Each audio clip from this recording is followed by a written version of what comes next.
clink, clink, clink, clink, clink. Warriors, come out to play. I didn't know what we were cheersing. Oh. You're like clink, clink, clink, and I'm like, who's got an announcement? He has like the bottles, but I didn't think to bring any sort of glassware up to the office to. You know what? We need to get better about bringing props up here. I know. I think, I think that's what the show is missing. I think we're missing some prop comedy, some real Carrot Top-esque and prop just comedy. Perhaps comedy in general. And just, Ooh. That's true, because, we do make a lot of jokes here, but are they funny? A lot of our jokes, I feel, are very us specific. We spend so much time together that most of our jokes are like inside jokes or very obscure quotes from stuff that only we find funny. Yeah. I feel like that's similar for a lot of friend groups, though. Yeah, our jokes are funny to you and I, and hardly to any other fucker. Yeah, like, or they just simply don't get it, which is fine. Yeah. One time in middle school, someone called me the female Dane Cook. And I did take it as a compliment, because at the time, what high praise. Was it? Some of us were never jumped on the Dane Cook hype train. Some of us at one point in time were 11 and very much on the Dane Cook train. Now, if someone said that to me, he'd deck him right in the face. Papa! I wouldn't even ask it. I'd be like, no follow-up questions. What do you mean by that? No, Papa! I would just immediately fight. Hit him with the 3-piece. Because at that point, nowadays, that's an accusation. That's some sort of accusation. And I don't stand for that. Hello, everyone. Hi, everybody. I'm John. I'm Kendra. And welcome to another edition of Ringside. So, fun fact. We're going to, for full transparency, this is round 2 for this specific episode. So, here's the thing.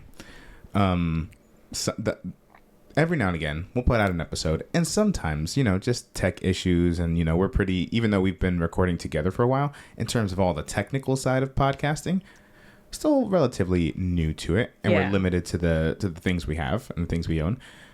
And sometimes if there's a little echo, we can live with that. But if the audio is just dog shit, I can't do that to y'all. Yeah, apparently, it was like, I don't think we've ever re-recorded an episode before. So that's how you know that it's bad. I had to stop editing. It was frustrated. real dramatic. I was up here by myself, and this is how you know this is who I am as a person. I was up here by myself, and I'm editing, and I'm trying to take frequent breaks so I don't fucking flip my lid, right? And after a certain point, I just slammed my computer shut. I laid on my bed and I watched TikToks. Sometimes you just gotta decompress. And you know what? That's a healthy choice that you made. Yeah. Because you could have started yelling and stuff, and you didn't. You knew what you needed to do. Snap my laptop over my knee or whatever people do. Yeah. So, yeah. So if there's a vibe, if there's a stale vibe, it's because we already filmed all of this once. But some things happened in the things we enjoy throughout the week, and That's true. I think it's okay to come at it from a slightly fresher angle. But anyway, so this is the episode that never was, and also could have been, and also currently is, if that makes sense. It doesn't, but what did happen is that episode that we filmed a couple days ago, that's not going to be in our lost files. That'll be the first of our lost files. Yeah, maybe I'll still edit it, and then we can put it out there at some point. If we ever start Patreon. Anyone want to listen to some doo-doo audio? Listen, the jokes they were fresh. That's the bad part, is that after we had recorded it, I felt like, yeah, I did pretty good. Yeah, we had some good material there. So, get ready for the B-list stuff. Anyway, so we had some things we want to talk about. In case you couldn't tell from the title of this episode or the opening of this episode, we will spend an extensive amount of time talking about the musical album Warriors, but we do want to talk a little bit about some other things before we dive deep into that. So here's how we'll change it up a little bit. Let's start with talking a little bit about WWE. Okay. So it's been a big week almost week and a half with the story of the Bloodline. So a big point of contention for a lot of people on the internet, who apparently are the only people that ever watch WWE. So, Jey Uso loses the IC championship a mere 28 days after winning it. Weeks, just about 3 weeks, 4 weeks maybe. And I know a lot of people were disappointed. If not disappointed, outright pissed. I went through the stages of grief. I was like, no. Oh, okay. Because it didn't feel like long enough. And it was they had built it up to be this whole huge moment. Jey Uso has been, in the WWE for 14 years. Yeah. That's half of my life, which is crazy. No, I wasn't joking. It's half of my life. Think about that. What'd you say? I said I had to think about that. Yeah. It's weird. And he finally won singles champion gold, only for it to be taken away after like a month. One cycle of my period. What the hell? It just didn't feel right. That's a good measurement of time, actually. That's a good metric. I think, yeah. I think that's... Listen. I only technically studied history in school. But I'm pretty sure that's like a lot of calendars are based on that. Huh. Well, the cycle of the moon. Yeah. But they're like one and the same, right? I don't know. Sure. Your period's every 28 days, if you didn't know that. Anyway, but after a while of I needed to learn to accept what had happened. I was like, okay, well, if they're trying to start up, Bloodline 2.0 with Roman Reigns and Jimmy, at least this way they're starting on a level playing field, and like they're literally like starting from the bottom. So when they eventually inevitably work their way to the top again, it's going to feel even more significant because they had to go through this struggle. Yeah. I'm right there with you. I was a little bit in shock when it happened, because I'm of the mind like you. I was like, there's no way after a month they're going to take the title off him. On like a random Raw or SmackDown, whatever it was. But you know what? This is a controversial take. It was Jay's own doing, because Jey was on top. He got that gold he was looking for. He's one of the biggest names on Raw right now. No, and sure, Jimmy came and poached onto Raw to try and get him back involved in Bloodline business, but he told him no, and that was that. No one told Jey to go to SmackDown, but he yeeted his way over there, got involved in family business, which he was proud to get out of. And look what happened. Yeah. And look what fucking happened. He flew a little too close to the sun, and his wings did melt. So, his max wings did felt. So if any, the Bloodline didn't screw Jey. Jey Uso screwed Jey Uso.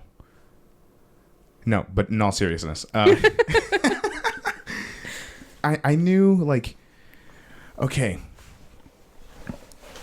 they're planning something that's going to be all these really cool moments. And obviously, I don't think this is the end of Jey Uso's, like, singles run. Agreed. But I know that, before when we first recorded this episode, we hadn't seen SmackDown yet. Mm-hmm. So now, with the passage of time, we saw this really cool moment where Jey went and helped out Jimmy, who was trying to, like, get involved, basically same, an eye for an eye. So they screwed Jey out of the titles. So Jey went ahead, screwed the new Bloodline out of their tag titles. So now no one in the Bloodlines got gold. And we saw the Usos officially reunite in the middle of the ring. Very, very cool moment. Big brother hug. Aww. Yeah. So I'm like, all right. See, I knew it wasn't just going to be for nothing. So I thought it was a really cool moment. I'm very excited to see next SmackDown prior to Crown Jewel. See how all this plays out. I'm curious if they're gonna hold that match for Survivor Series, or if we might see something at Crown Jewel. They announced a lot of matches on that SmackDown, I feel. Yeah. Matches that got me a little more hyped for the event than I initially was. So not that I was against, Crown Jewel's fine. It's whatever. Wasn't excited about the Crown Jewel championship matches. I mean, I'm excited to see those people go against each other, but I'm not jazzed about the Crown Jewel concept. championship itself. And listen, they need to get that ugly ass tablet. I think I called it the Rosetta Stone. Yeah. That big ass, ugly ass title. Stop showing it to me. It's not making me. They had it in some kind of bulletproof case. It was on SmackDown. Looks like what they put the goddamn Declaration of Independence in when they were moving it to be cleaned in National Treasure. Yeah, it truly was like the heat sensors. Raiders of the Lost Ark. And I'm like, at first I thought it was a gurney. I was like, oh my God, someone got hurt backstage. And they were like, this big ass, ugly ass title is going to be given up. I don't care. Yeah. I don't care. That title means nothing to me. Right. But I will say, we know what's fun about SmackDown? What? So a lot of people who are potentially some new people who are listening to the podcast might be here because of a series of Warriors themed TikToks that I made. One of the ones that got particularly popular was talking about, again, what I say all the time, the similarities between wrestling and theater. And I started that out with saying, using a clip from Peter Rosenberg's show with Lin-Manuel Miranda and how he was talking about WWE. And I was like, oh, he's a huge fan. Who do we see on SmackDown? Who did you, the minute you found out that they were in Brooklyn, you were like, I wonder if Lynn is there. Yep. And I said, of course Lynn is there. And Lynn was there. And they make it a whole thing. Now, you know who else is famously on SmackDown? Yes, boy. Pretty Deadly. I would not be surprised if in the next few months we have a Pretty Deadly musical number written by Lin-Manuel Miranda. I would be incredibly surprised. And he stamps his history, his little piece of WWE history into the stones of history. I couldn't think of any other way to say that. And stamps he stamps his history into the stones of history. You all know how history is recorded in stone. Anyway, I thought that maybe we'd get some Fuck you. The Rosetta Stone. I thought maybe we would get some sort of backstage moment, even in the background of someone else's interview of Lynn talking to Pretty Deadly. I think that would have been really cute and a fun way to acknowledge hey, there's a bunch of fucking musical theater nerds all in one place. Do I think we're going to get a Lin-Manuel anything song related? No. He wrote for Star Wars. No offense to the WWE. That's Star Wars. Yeah, but he loves Star Wars. He loves WWE. He does love the WWE. Here's the thing about Lin-Manuel Miranda and Jonathan Perez. Same guy. They're the same guy. I have no doubt in my mind that if you met Lin again, John did meet him once. I met him, but I didn't meet him. I don't know. It was pretty much when we started dating. That was the only. That's the one thing I had going for me. Oh my God. When we started dating, I think that was the real, what's it called? The hook. The hook. Yeah. Because you had a picture of you with Lynn. Yeah. And I was like, holy shit. He's the real deal. He's the real deal. Let's date for 10 years. Well, preferably more. I was going to say, fuck. Yeah, 10 years, that's next year. 10's a good even number, I guess. Hold on. Let's wrap it up clean. You guys might see a cat jump up here in a second. Don't be alarmed. But yeah, Lynn and John have all of the same interests. So it makes total sense. I'm sorry.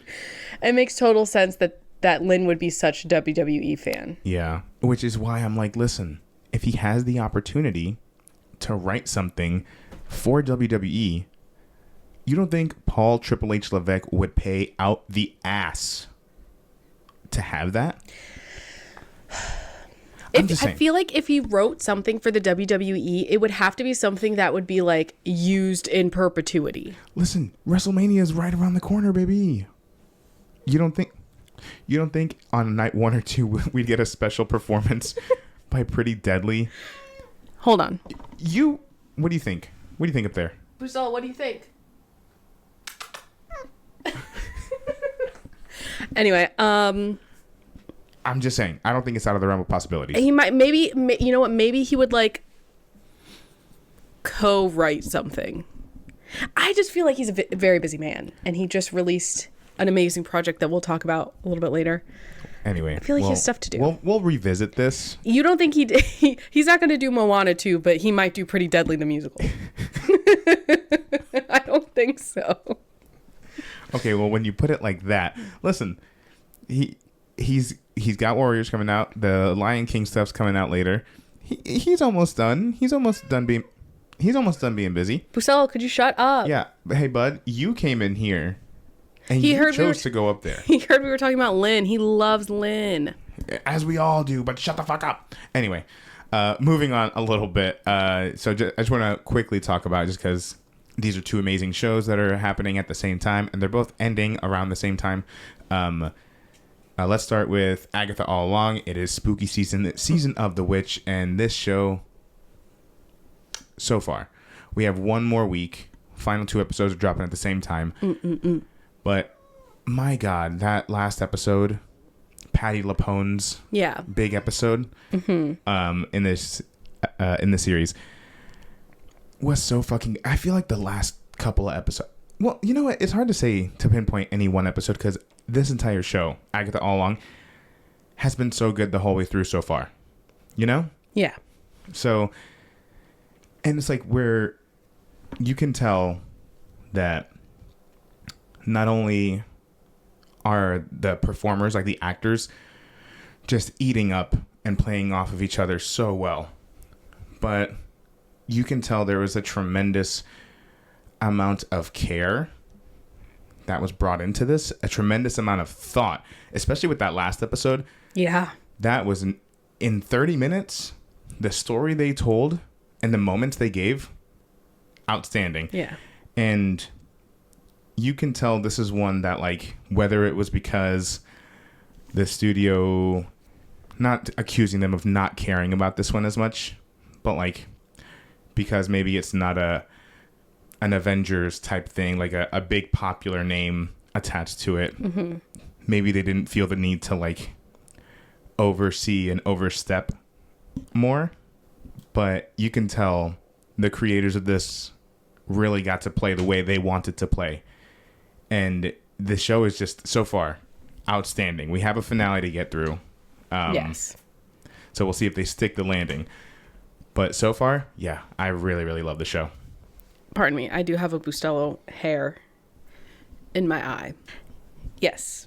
Yeah, I was a little hesitant going into Agatha All Along, only because I loved WandaVision. I loved the first half of WandaVision, and it kind of felt like as it kept going, it got a little bit... I know the issues that I was having with it were COVID related. They had to like cut an episode and wrap it up quicker than planned. But it did feel rushed, and like, I don't know, just the level of quality of those first like 4 episodes, it just started to like go down for me. And I was really worried that Agatha was going to do the same thing. So even though I was like, the first 2 episodes that we got, because we got a 2-episode release, right? Yeah. The first 2 episodes we got, I was like, damn, like this is really fun and funny and interesting. And like, I felt during WandaVision, those first couple episodes of WandaVision, where I'm like trying to theorize, figure out what the fuck is going on. Yeah. And in the back of my head, I'm like, well, like, don't get too attached, because what if it peters off at the end? Right. Evan peters off. And like you said, we have 2 episodes left, and I don't feel that feeling that I was getting at the end of WandaVision, where I was like, this isn't as good as the first half. Right. Like, every episode, it's almost getting better. Right. Because we get to do so much. Like you were saying, this last episode 7, was 36 minutes long.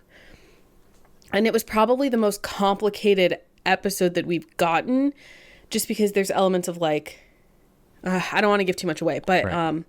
There was a lot of like connecting back to a lot of stuff that we've seen thus far. There was so much work to be done for this episode, and it was done flawlessly. Again, 36 minutes, that's crazy. It was so well paced and so, like you said, thought out. And I also feel like every episode has felt complete. It's this overarching story that we're getting episodically. We were waiting a week in between episodes for the most part. But every episode feels, I don't know, the only way I can compare it is like when you eat food and you're like, you feel full. Like after the episode's done, I don't feel like, oh my God, I'm missing all this information. They didn't talk about this, or I still don't know what's going on with this. Like, I feel full. Yeah. I feel satisfied by the end of the episode. Which even some shows with, 45, 50-minute run times don't do that. Right. I'm trying to think if there's anything else to talk about. But yeah, I'm really excited for the last 2 episodes. I'm really happy. I think Disney needed to step back. I mean, we're in this slowdown period. Right. Especially for the Disney Plus shows, because those were not generally as a whole right stellar. They were hit or miss. Yeah, they were very hit or miss. But it feels like this one is being handled with enough care and budget and time that it feels good. It's good. The show is good. And I love that this year specifically we're getting stuff that's so different. Like, yeah. The only other live action, I mean, correct me if I'm wrong, but the only other live action show I think we got from Marvel was Echo. This year? Yeah. Oh my God, Echo feels like forever ago. I know. I mean, and that show was also, great. I thought, really fucking good. Yeah. So, but it's night and day, truly. Completely different vibe. And I think that's exactly what they need to do, especially with the TV front. It's their opportunity to not be beholden to what's happening in the movies, but to really dive deeper into these characters. Take characters that people don't know, and that way you have just basically a blank canvas to paint on, right? So I really, really dig what they're doing with this. I have a good feeling about the finale, and it just makes me interested in seeing where they go from here with these characters, if anywhere else. I think it's a limited series, so we'll see. Maybe they'll pave the way for a Midnight Suns, but we'll see. I feel like we have to at least. I feel like having Catherine Hahn in the MCU will only make it better. It's like such a gift that we've gotten, the 2 shows we've gotten with her. And part of me's like, I don't want them to squander that gift either way by like never ever bringing her back in or overutilizing her to the point of like making her OOC because like they just are trying to fit her in everywhere. But like, could you imagine the banter between her and Doctor Strange? Like, yeah. It'd be so good. They have so much to talk about. But I feel like if we're getting anyone out of this, I think we'll see Billy again. Yeah. Spoilers? No, that's like 2 episodes back now. And I think Rio will pop up in other stuff. I fucking hope. I hope Rio pops up. Me too. Anyway, another show that's out there that's also playing with genre in the superhero space, The Penguin. We've talked about it before. We won't get too spoilery because we'll save our spoilery thoughts for later when the seasons are wrapped up. Yeah. But man, like that's another one. Every episode has just been solid with a capital fucking S. Yeah. It's not a good comic book show. It's a good show. It's a good like drama, mafia, crime HBO show. Yeah. And it's like I love the way, I don't think I've ever seen, especially DC,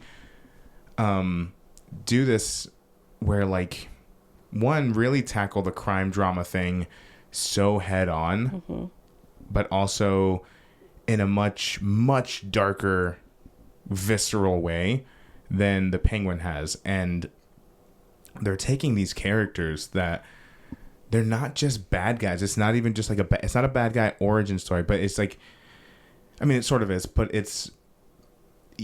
they're creating these really complex characters to the point where like, yeah, some of them are doing bad things. Well, they're all doing very, very bad things. Don't get me wrong, but you kind of still feel for them. And that's the mark of I think of really great writing, but also like we can't not mention the performances on this show. And I'm gonna just call them out. Colin Farrell and Kristen Milioti. Holy shit, what a 1-2 combo to have on this show. Like, they're incredible. Yeah, Kristen Milioti is like, I don't understand how she's not more everywhere. I think that's going to change after the show. Yeah, true. But it's just like, she's so good. I've never seen, granted, I haven't seen a lot of her stuff, but everything I've seen of her has been fantastic. Right. She was in one episode of 30 Rock. And like, yeah, that's the first thing I think I've ever seen her in, was that one episode of 30 Rock. And even that, it was like a guest star role. Such a memorable character because of how well she played it. She's just crazy. She is for sure like the breakout star of this show. Yeah. I remember her, like, we saw her in Palm Springs. Loved that movie. Yeah. Loved her in that movie. It sounds like we went to Palm Springs and we saw her there. Oh, I meant the movie Palm Springs. We met up with her.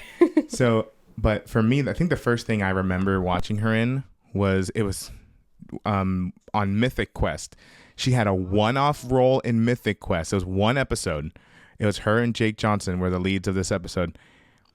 And they were both incredible. But I remember that you made me watch that episode, because that like singular episode with her and it was like so good. It was so powerful that I'm like, good. I have to show someone else this, because it was just it was like a short film in the middle of this TV series. Yeah. And just, it was such a layered performance.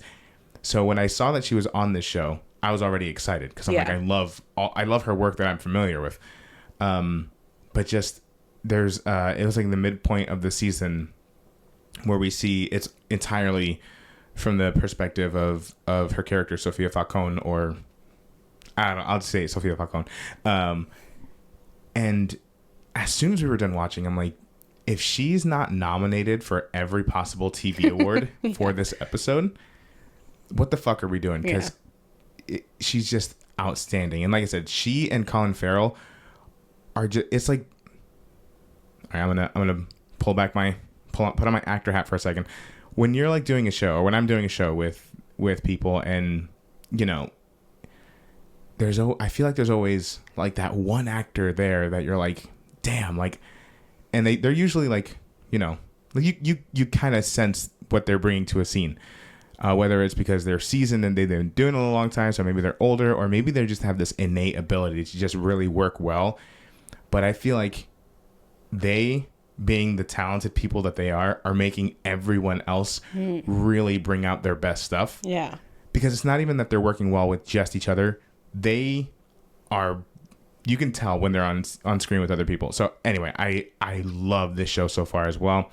Another limited series. Don't know if we'll get anything after that. I don't think we're getting anything after that. Well, I don't think we'll be seeing this Penguin, if at all, very infrequently, simply because Colin Farrell hates putting on all of those prosthetics, and I don't blame him. He loves the money. But like, he was talking about how like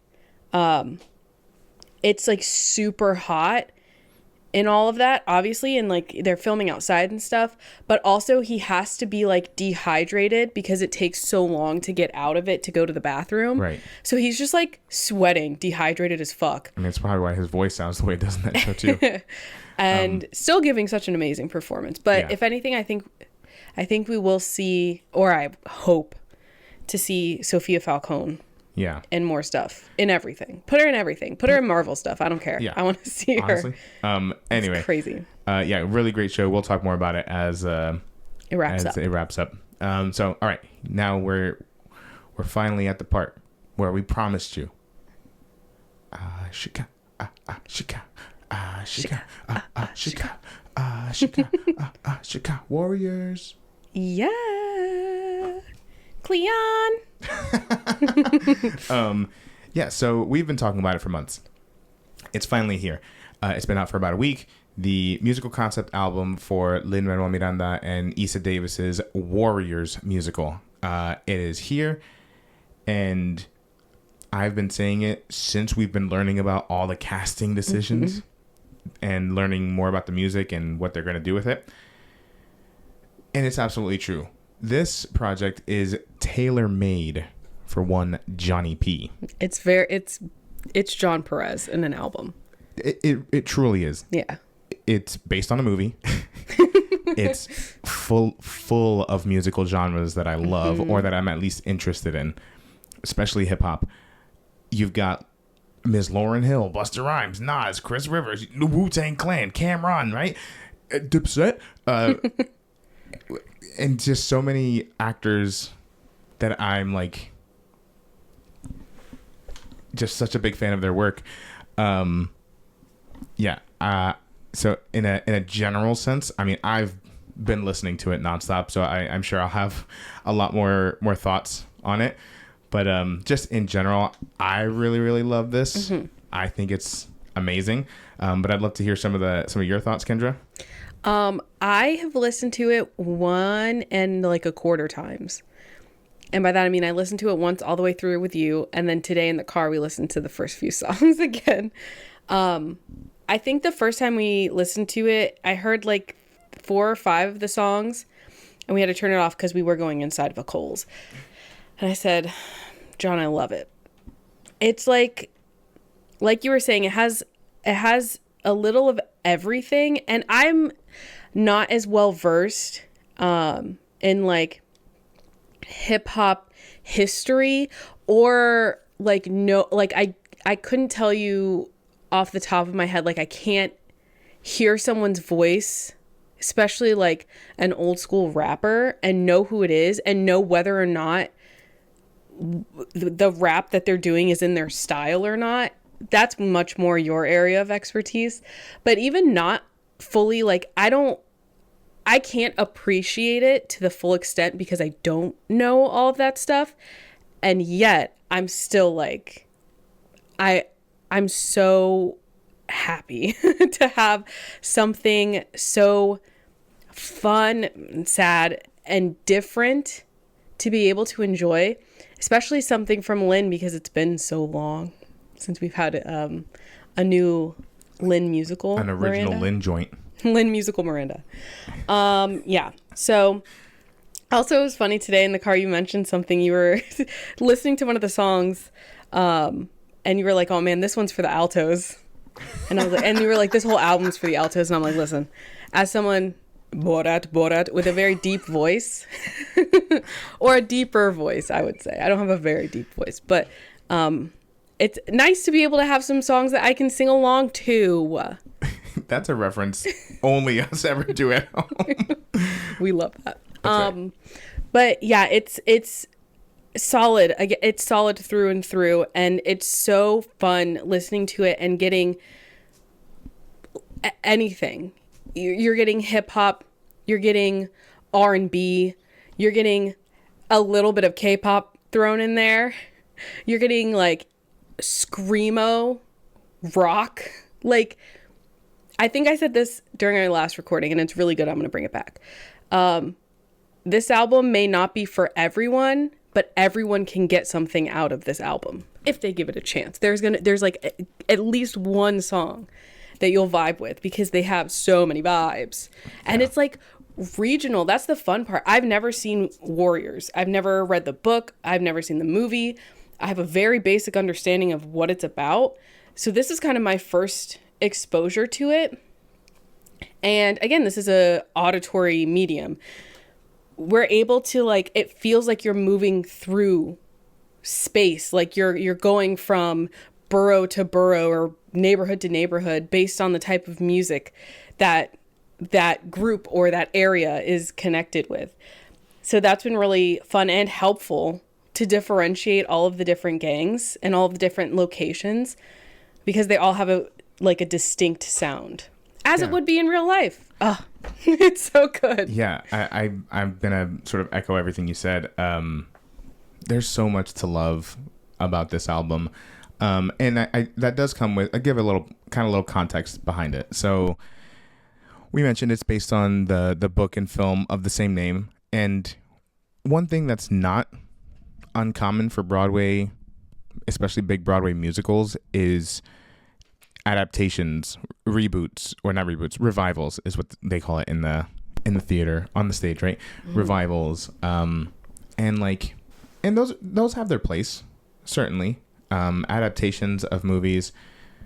What's an alarming trend that's been happening for the last few years, I think it's starting to die down a little bit, is just these jukebox musicals. So we were talking about the other day, like John Hughes, and how we're surprised, your Breakfast Clubs, Pretty in Pink, 16 Candles, those haven't been adapted for the stage yet. At least I don't think.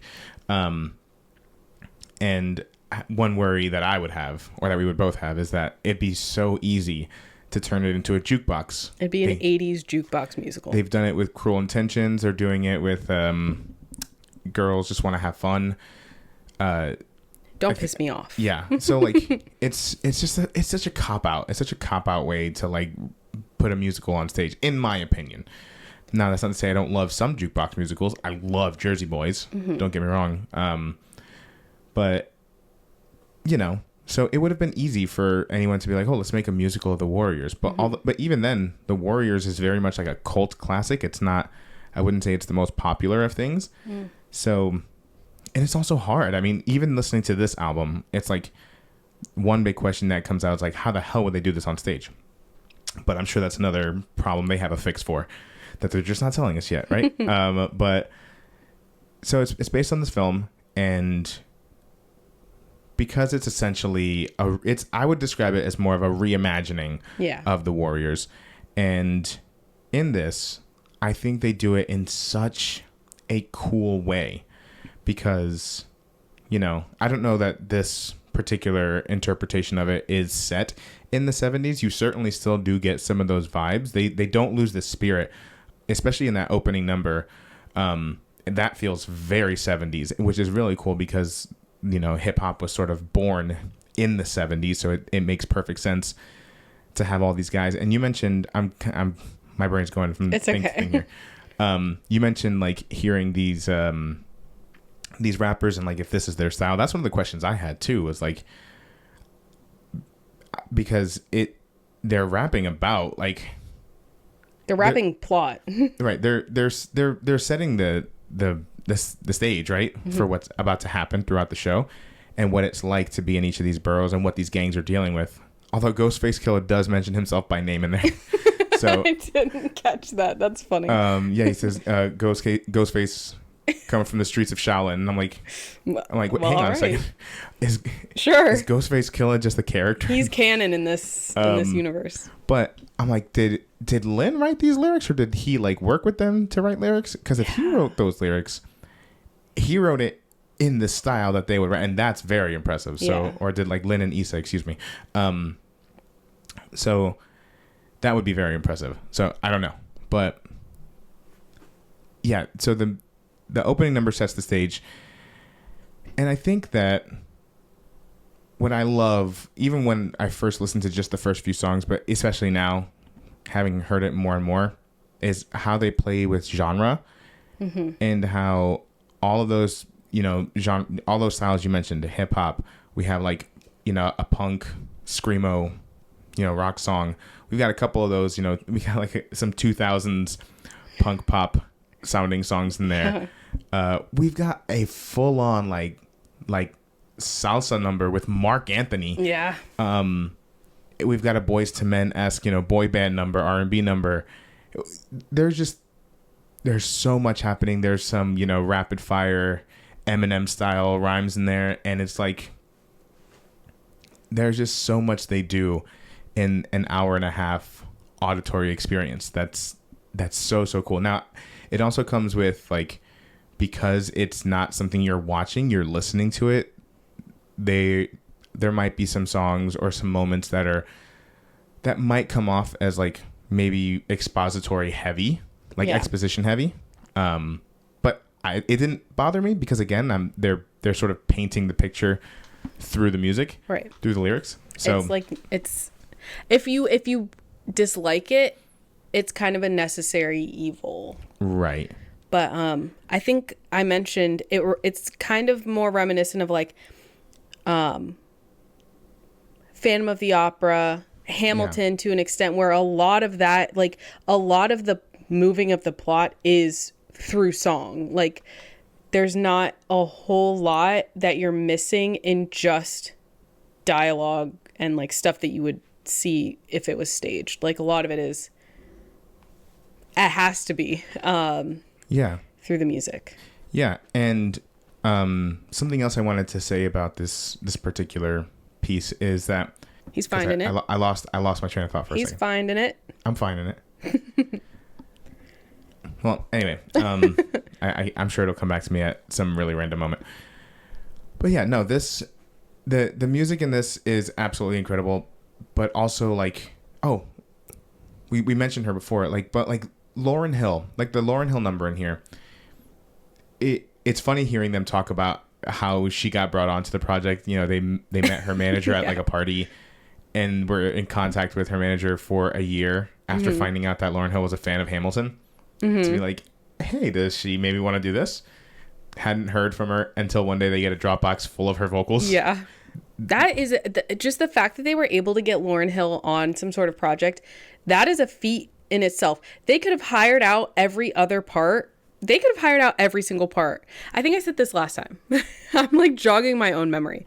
But like the fact that they went above and beyond to get all of these people who have like such a personal connection to the genre or the location, like the region or both, like that shows so much like care and dedication, because they did not need to do that, and it probably still would have been a super solid album. But the fact that they went above and beyond, it just makes it so much more genuine feeling.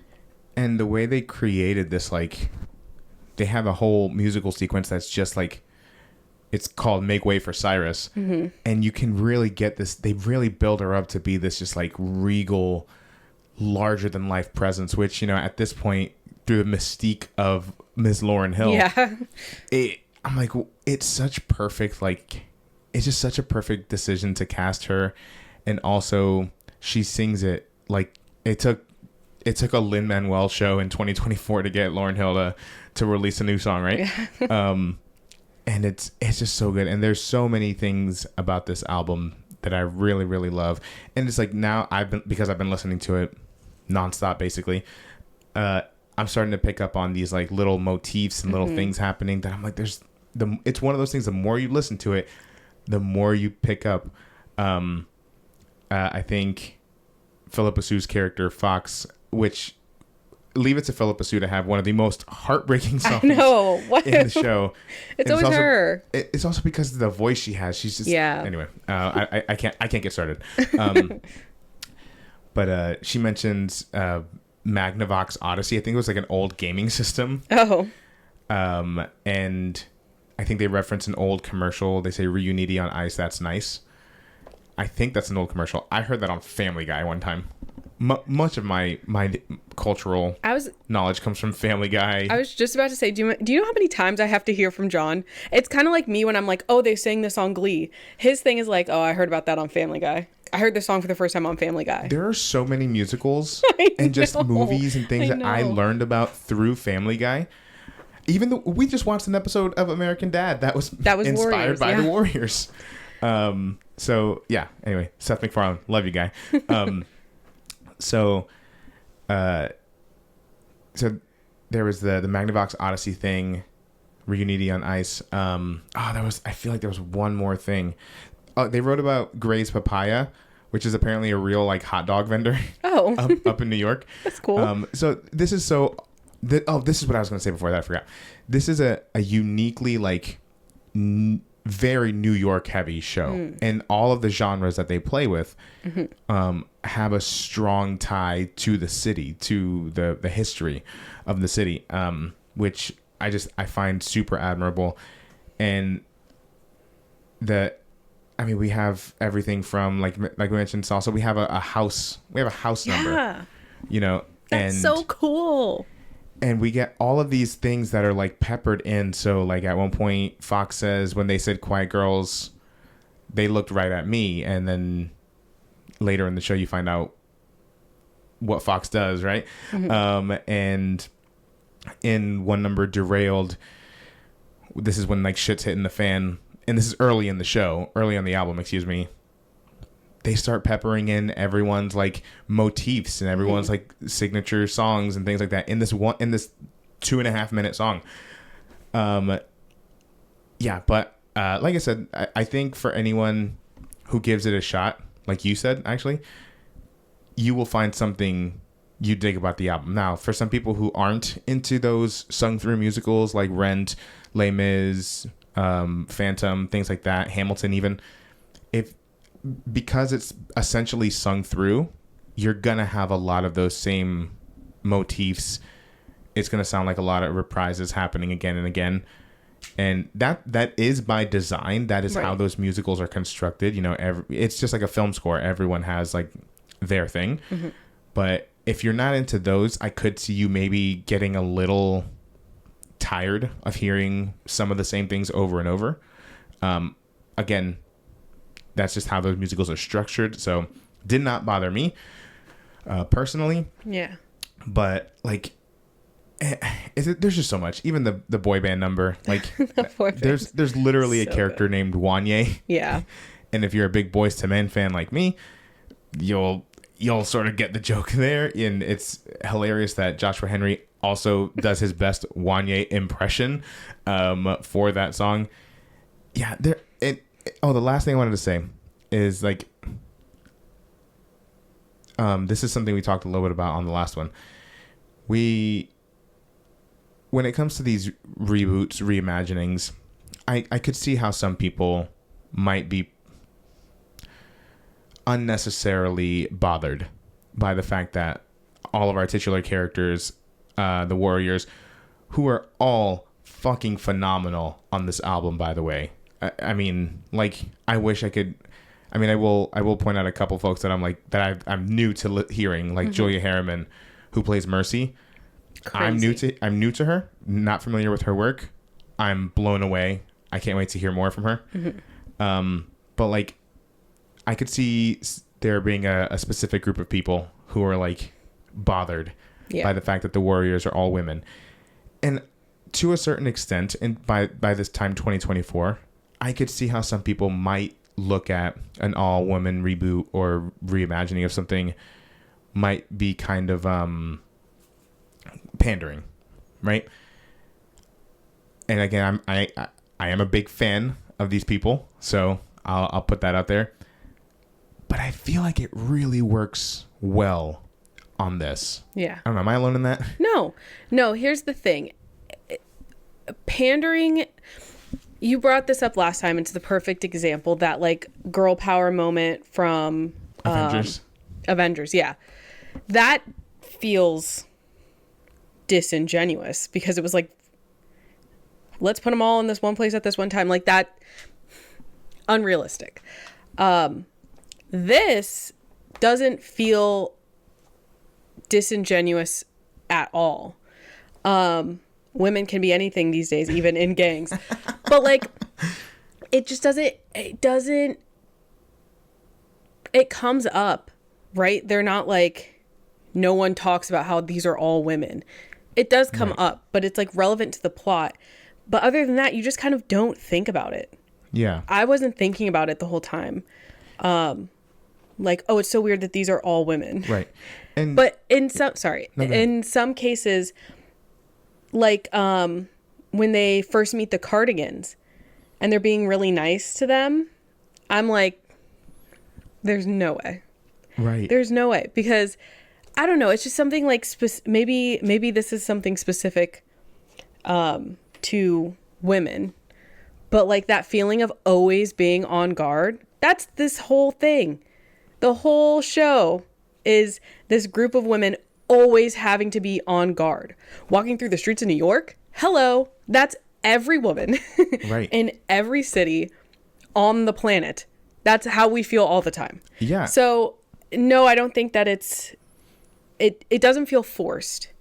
I think it's really cool because, like you said, like this is, I think in the original Warriors, like one of them was a woman. Yeah, Mercy, and she was like the love interest. Yeah. I don't know if I'm always a proponent of change. If we're gonna do a reimagining, a reboot, a sequel, to an extent, change something about it. I don't want to watch the same shit. Like, if you want to watch an all-male Warriors, go watch the movie. Like, right. That exists already for you.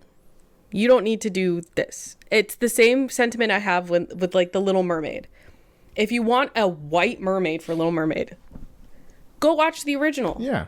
It's still great. It's still great, and it still exists.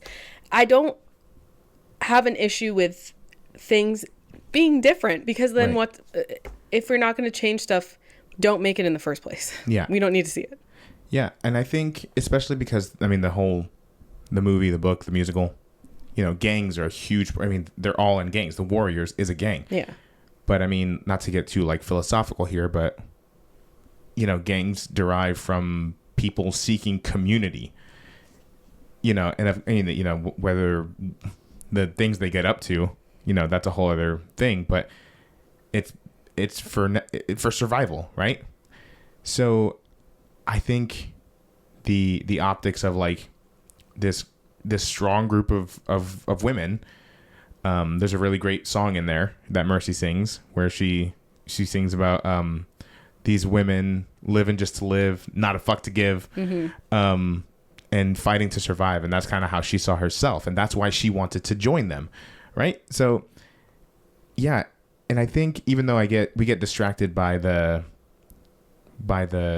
how good of a song Quiet Girls is, like the whole thing they're saying is they say quiet girls don't make it home.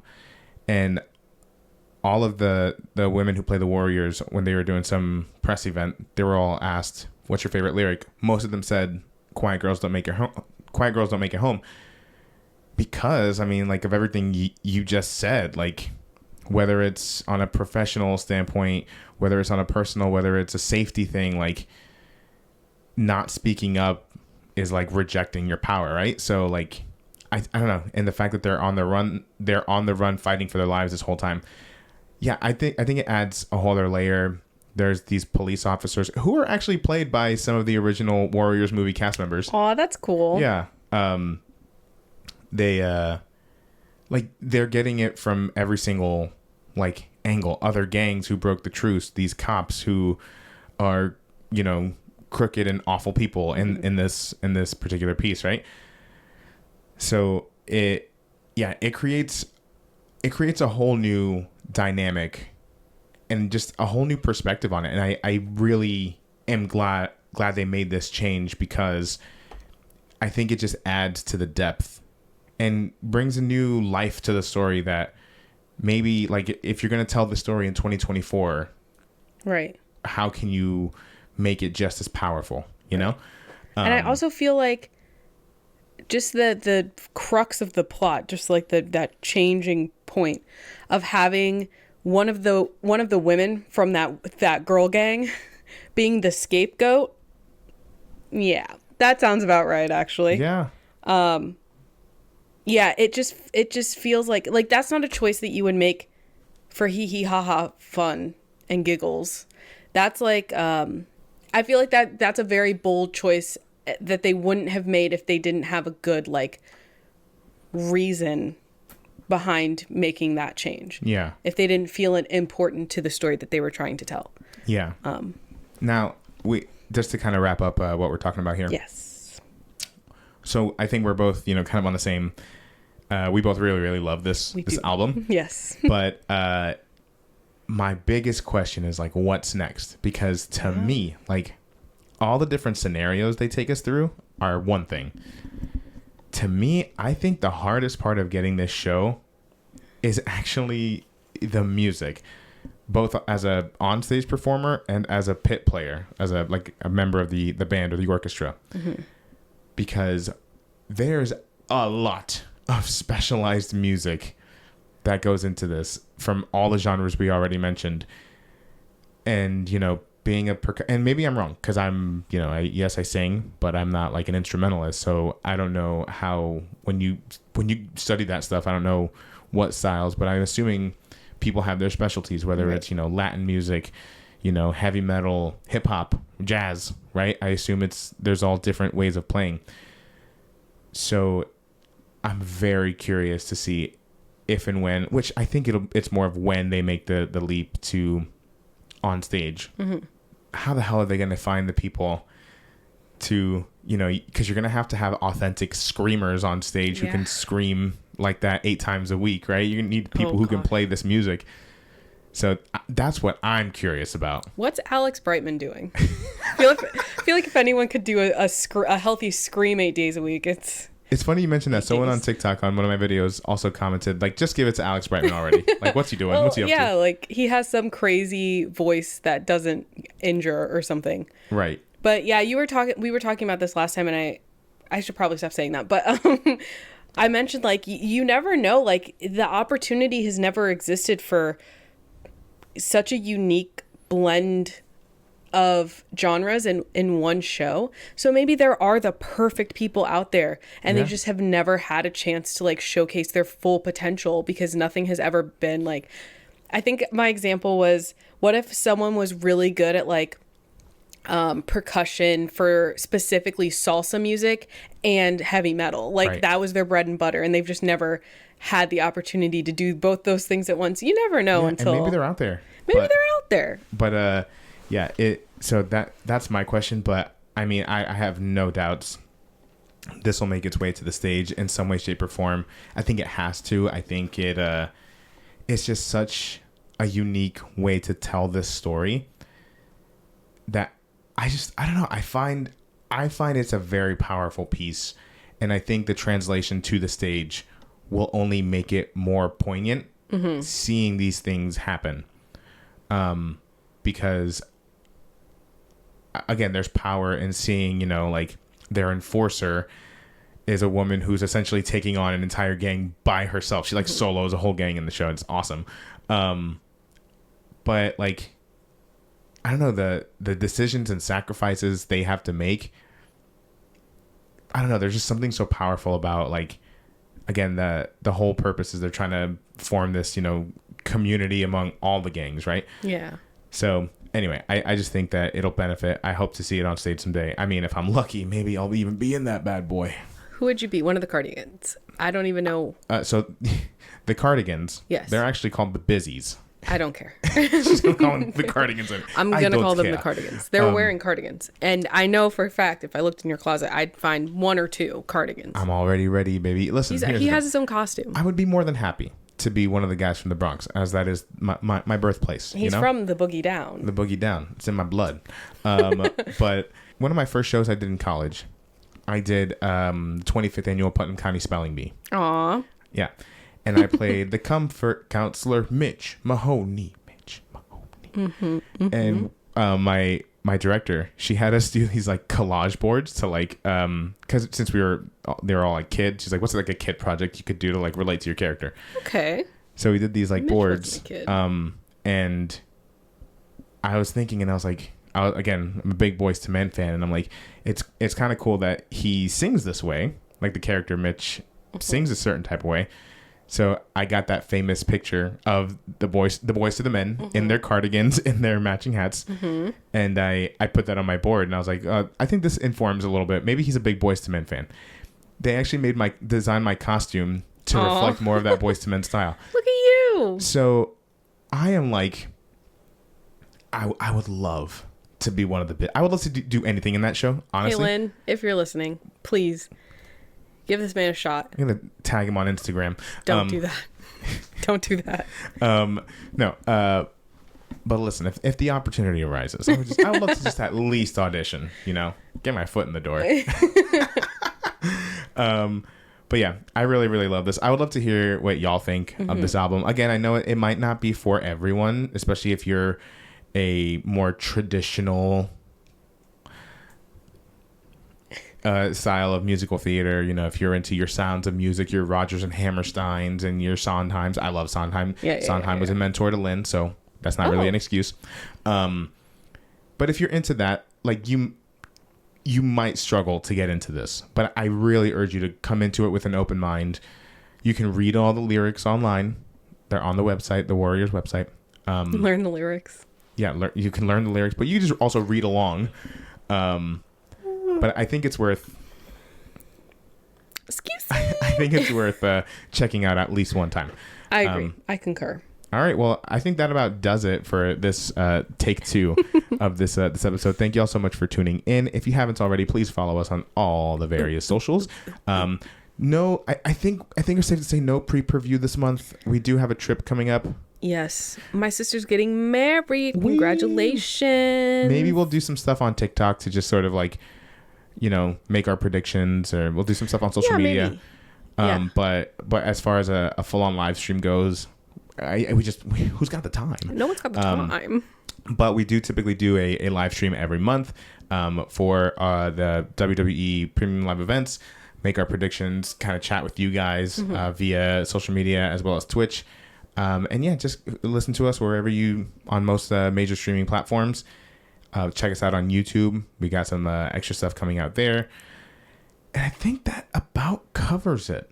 Do you want to plug John/John for this spooky season? Thank you. I always forget to do that. I know. Also, I'm a part of another podcast called John/John, where myself and a buddy of mine, whose name is John, we talk about horror movies. And over the last couple months, we've done a deep dive into the Evil Dead franchise. We're about to pivot into our Halloween special, where we'll be talking about Halloween 2. So check those out. We've also covered a number of other franchises: Texas Chainsaw, Scream, Halloween. So a lot of cool stuff over there. So be sure to check that out, especially in this spookiest of seasons. Yeah, and that's John/John. Yeah. Because John loves horror movies. And I'm learning to appreciate them. He's a little scared of them. Oh, yeah. Oh. He's a little bit scared. Jesus Christ. All right, I got to go. I'm actually going to go record with John right now. Yes. All right, peace out, y'all.